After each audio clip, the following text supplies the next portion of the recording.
In today's video, I'm going to teach you how to rename a Confluence page. Renaming pages is a simple way to keep your workspace organized and make content easier for your team to find, and I'll walk you through it step by step. First, open your browser. Any modern browser will work well here. Next, go to start@Atlassian.com. This is the central landing page for Atlassian Cloud products like Confluence, making it a reliable place to begin. Log into your account using your usual credentials. Once you're signed in, you'll land on your Atlassian home, where you can access Confluence.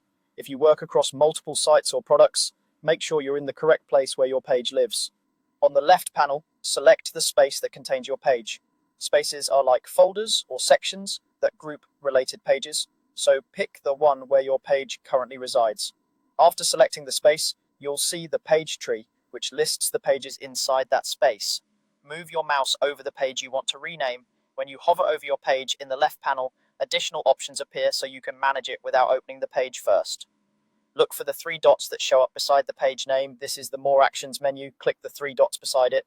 From the menu that appears, choose Rename. This action opens a small field where you can edit the page title directly. You're not changing the content of the page here, just the title that appears in the sidebar at the top of the page and in search results. Type in a new name.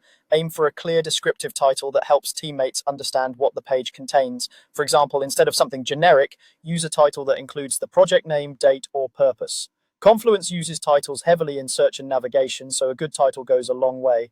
When you're happy with the new title, press Enter. That's it. The change is saved, and the page title updates immediately in the sidebar and across Confluence.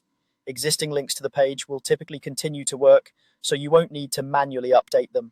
A quick tip: if your team uses labels or parent-child page structures, make sure the new title still fits the structure and naming conventions your space uses. Consistency will make your space easier to browse and keep everything aligned. And that's how to rename a Confluence page, from opening your browser to confirming the new title. If this was helpful, don't forget to share it with your team so everyone can keep pages tidy and easy to find. Thanks for watching.